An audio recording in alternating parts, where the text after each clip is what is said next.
Kia ora tātou, ko Julie Hood tōku ingoa. Julie Hood. I'm here to talk about board evaluations with a focus on non-profit sporting entities, but I can talk generally about it as well because in many instances it's kind of the same. And lovely to be here to do this. Thank you very much.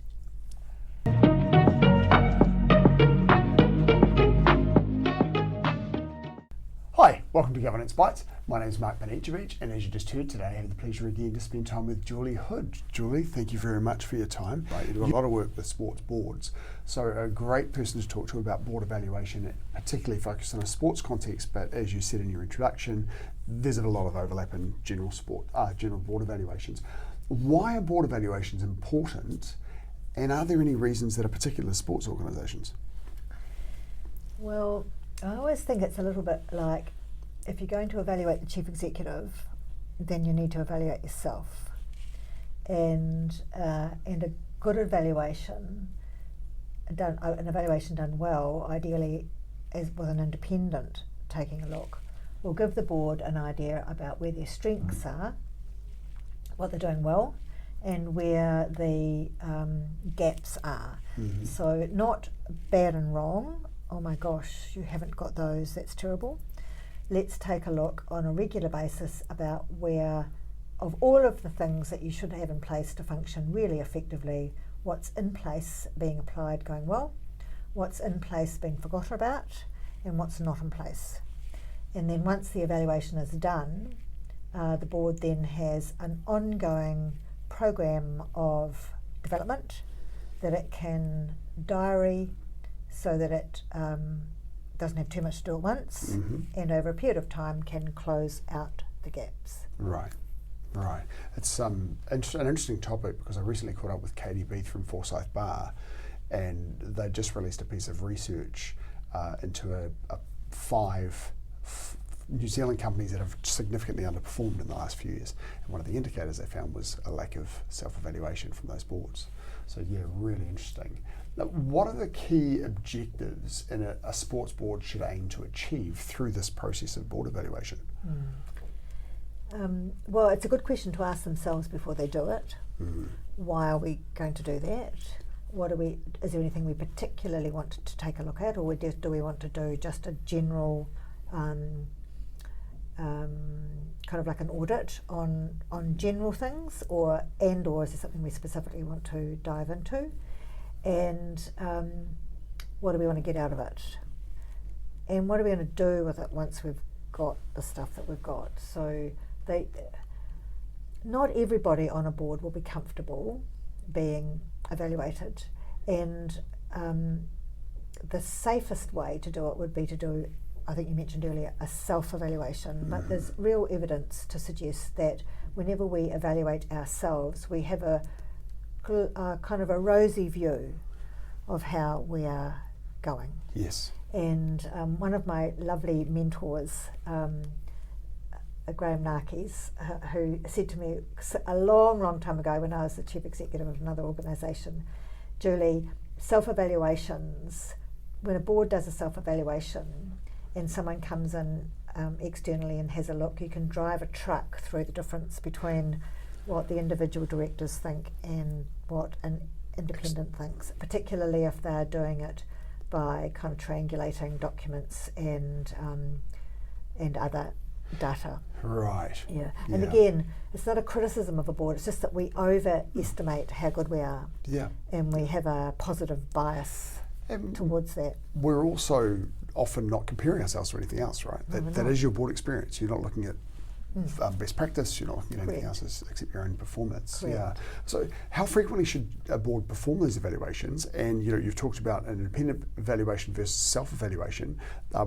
Should there be a less periodic independent one and self-evaluations in between, and what's the cadence and who? Yeah, well, there's lots of ways that you can evaluate yourself. Of course, you can do in the sporting sector. The sporting organisations that are funded by Sport New Zealand, for example, have an opportunity. It's voluntary, not compulsory, to undertake board evaluations as often as they like. But there's also quite a comprehensive program called the Governance Mark that they can go through and achieve, and once they've achieved it, they've got that standard for 3 years.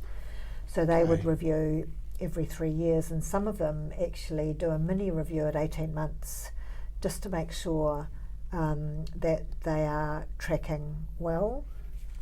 So really you can do your own cadence, but I think every 3 or 4 years is good to do a full independent one, right, and have a development plan in place. Many chairs do mini reviews at the end of every board meeting. Quick fire questions, how did we go?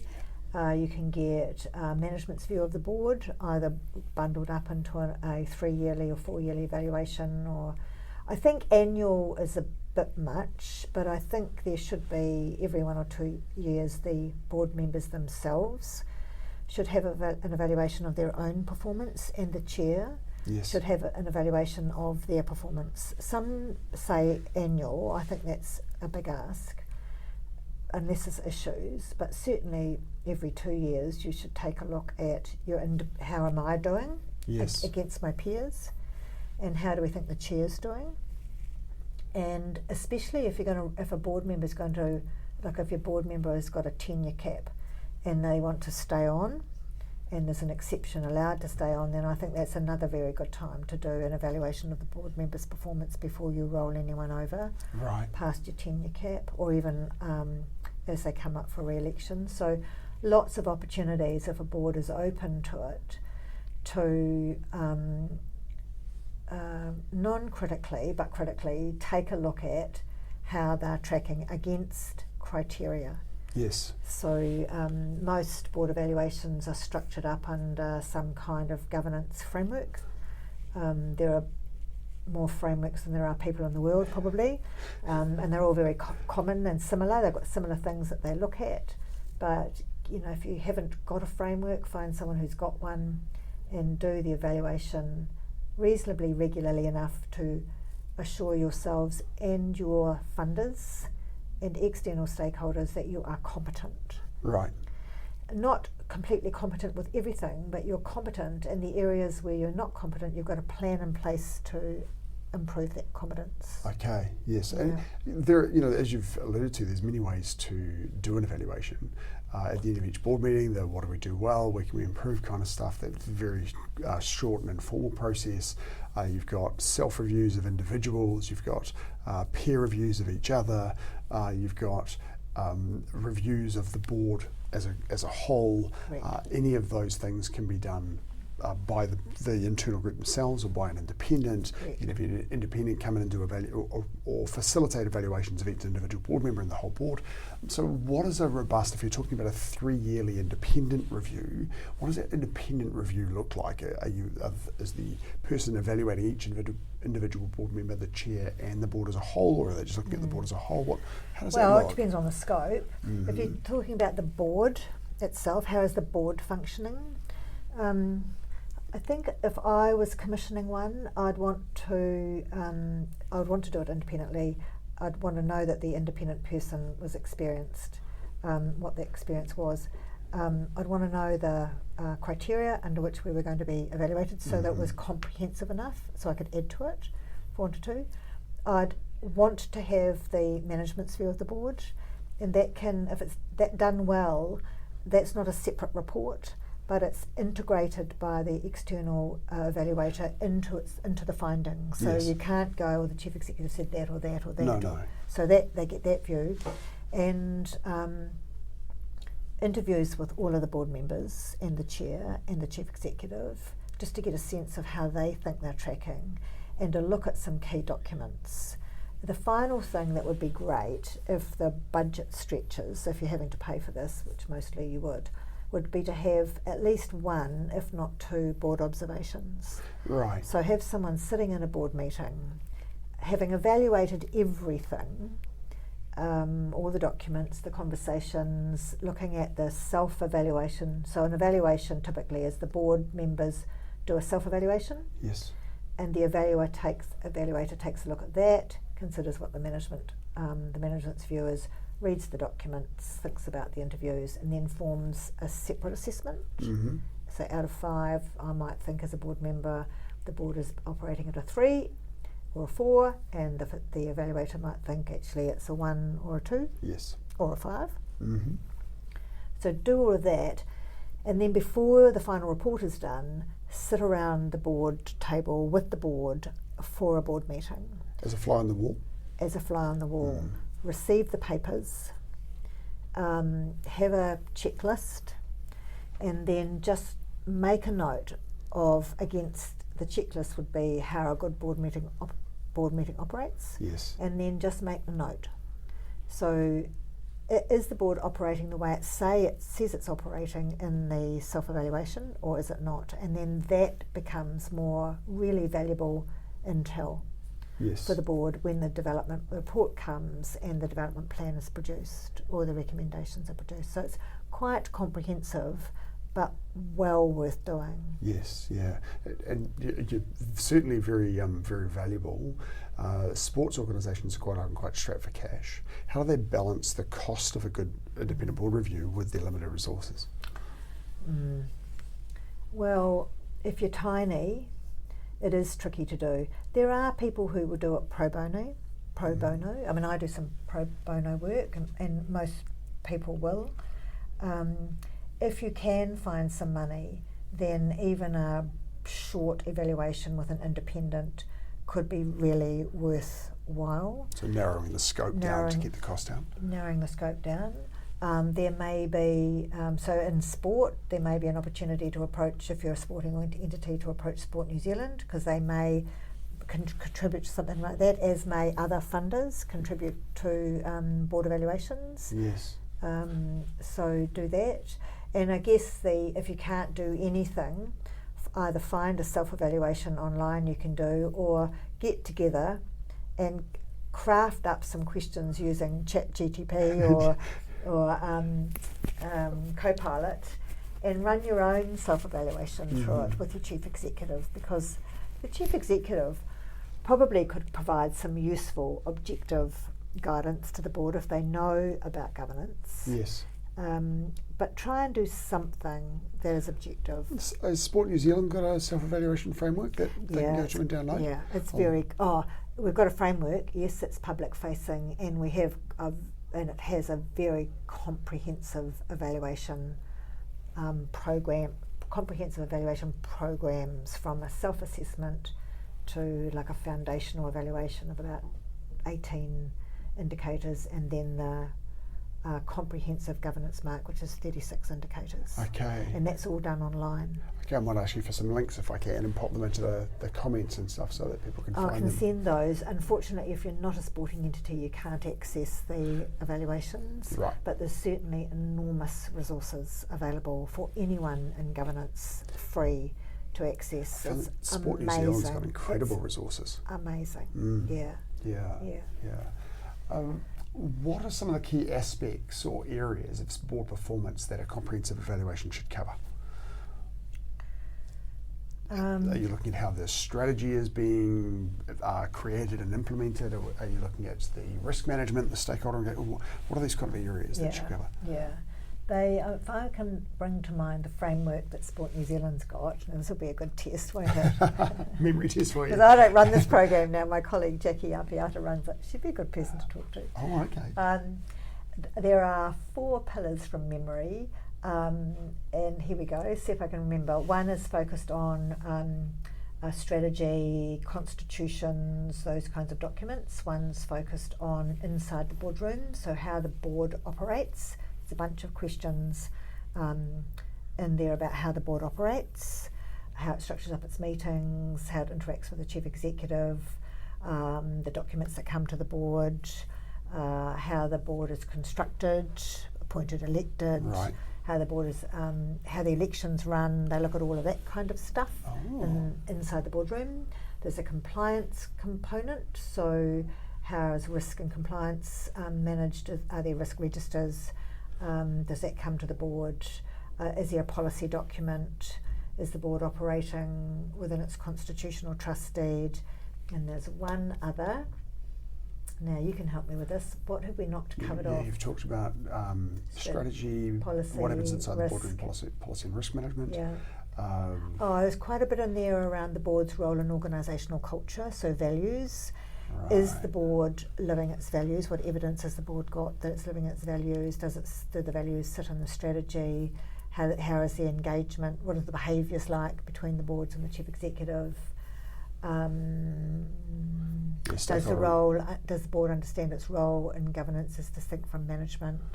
So those kinds of questions. There's about 36 of them. There used to be 72. Wow. It's quite a lot. Yeah. Yeah, so it canvasses all the roles of the board and asks questions and then looks at documents. So they look at the strategy, at the constitution, at the risk frameworks, at the stakeholder plan if there is one, the board papers, terms of reference for committees. It's quite comprehensive. Yeah. Well, it's a large piece of work. Now I'm going to go back and see what I've missed. Yeah, I'm sure there'd be stuff about stakeholder engagement and member engagement and that kind of stuff as well. Yep. Yeah. All of that. How can the board ensure that the evaluation process is truly honest and generates meaningful feedback? Particularly for, you'd expect that with an external, that would be part and parcel. But if they're doing a self-evaluation, how can they ensure that it really gets some useful feedback for them? If there's an opportunity for the board maybe to have some training beforehand, if they don't know anything about governance, then it's going to be pretty tricky to go in and do a self-evaluation and form a view on how good or not the board is and where the gaps are. Yes. So probably some refresher training in some way. There's a bunch of training available out in the big wide world that's free. Yes. That they can access. So at least have a feel for what they should expect to be asked, and then give the questions some consideration before answering them.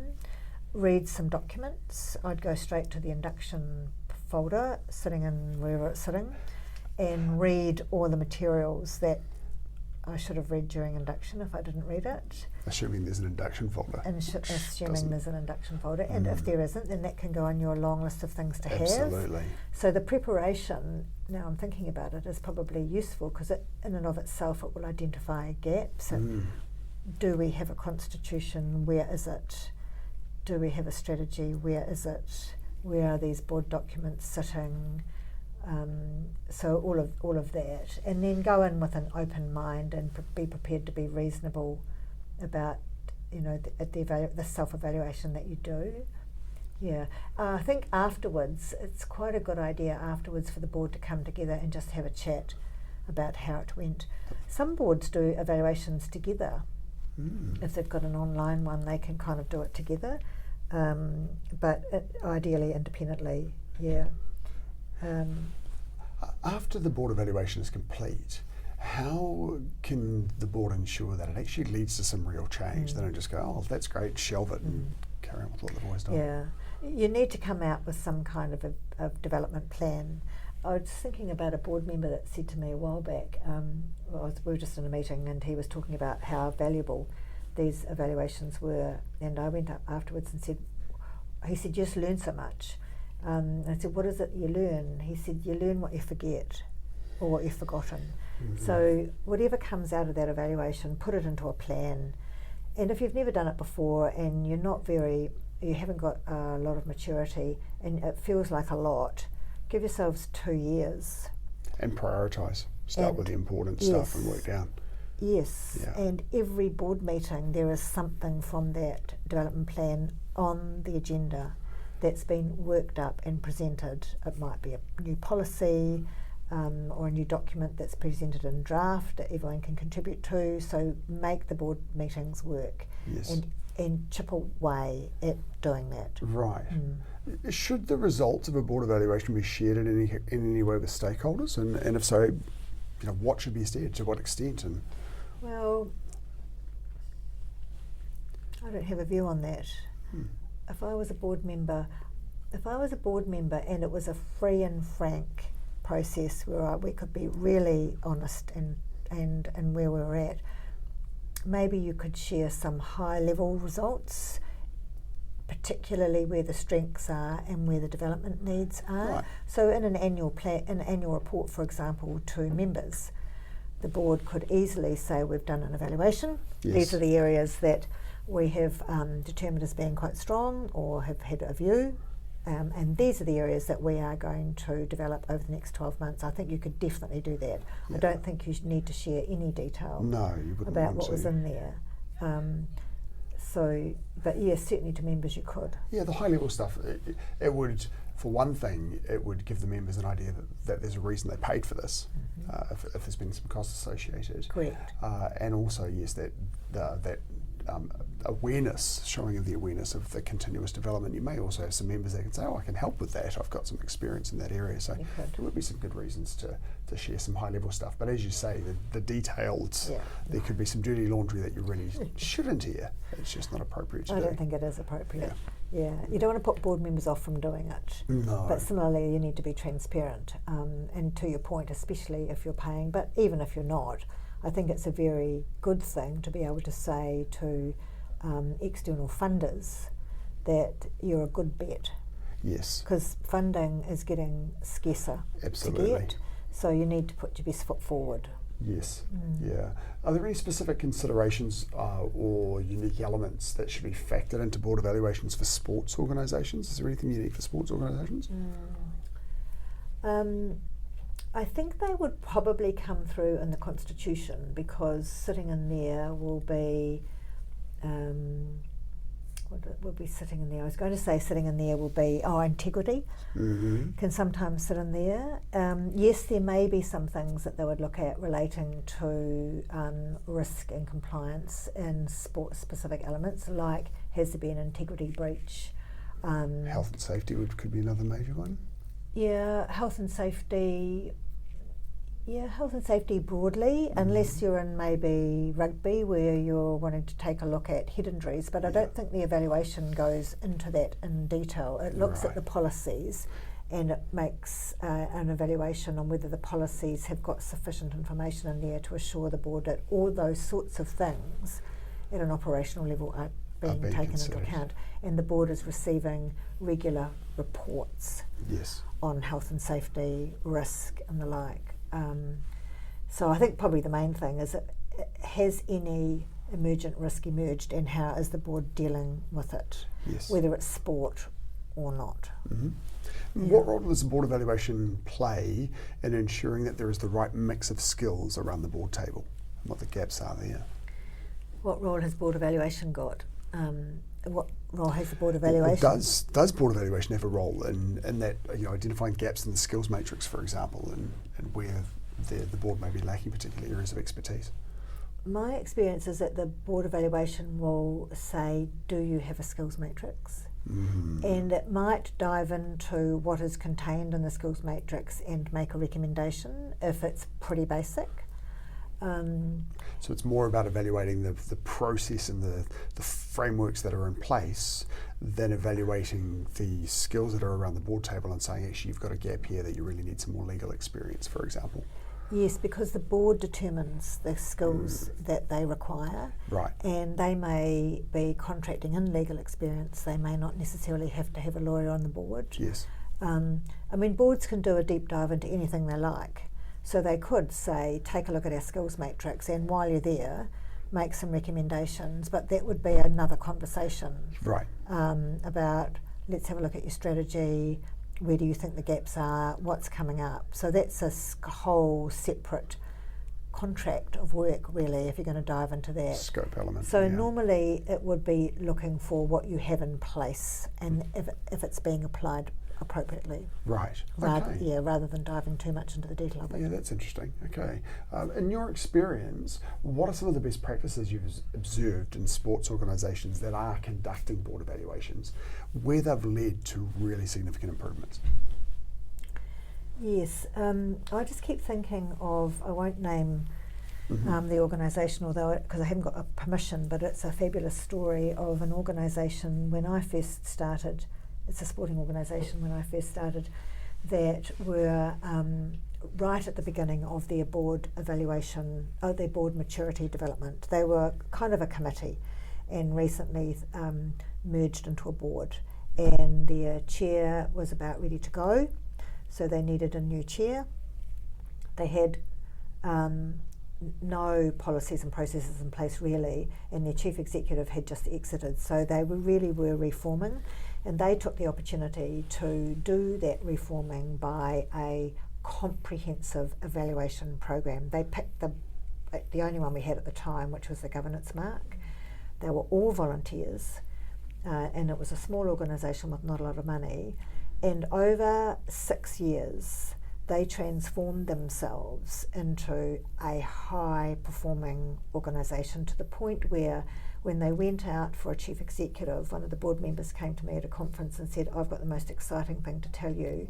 We've gone out to replace some board members, and our chief executive has sent through 2 people that they recommended, and they said to them, you need to get onto this board because this board is amazing."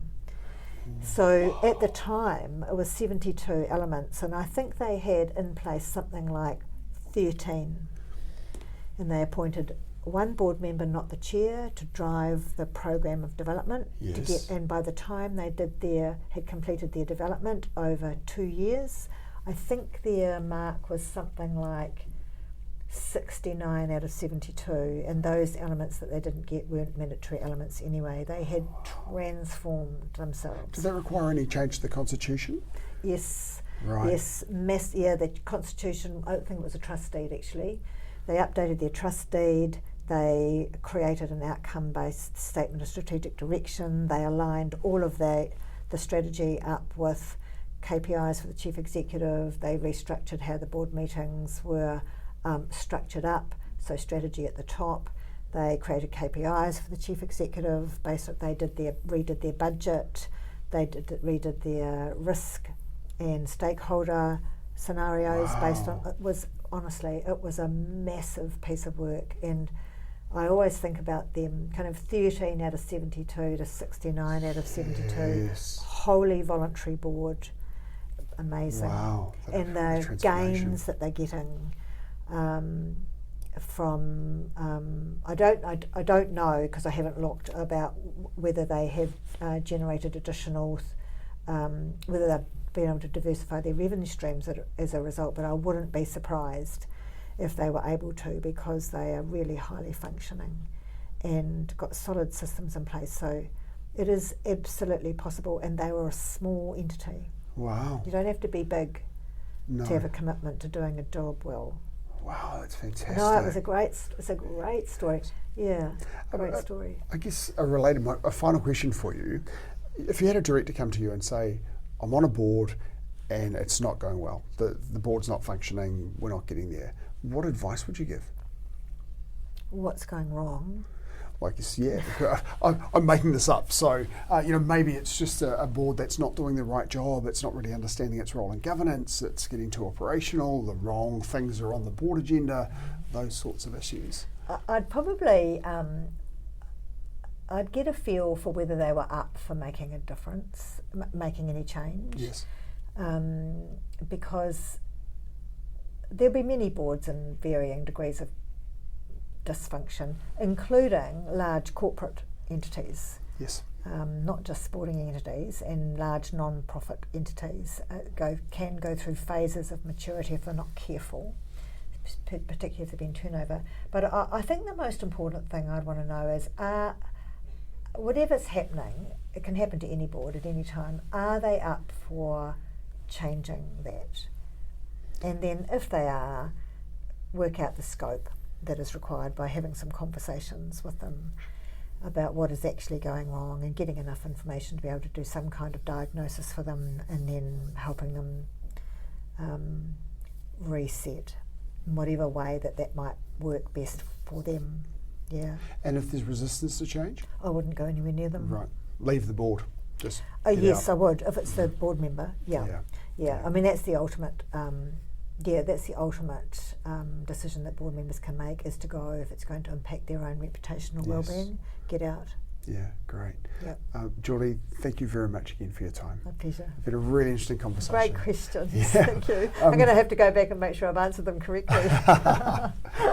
Well, let me know if there's any problems. I will. Finish the episode. Yeah, I will. Oh, don't put that in there. That's a big lie. So you know that if you're watching this, Yeah. then it's passed the test. Yes. So I'll look forward to catching up again soon and to seeing you next episode. Thanks very much. Thank you. Thank you for watching this episode of Governance Bites. We have more episodes on YouTube and your favourite podcast channel, where I interview directors and experts on various topics relating to boards of directors and governance. We'd love to see you back, and please like, subscribe, and share the videos and podcasts.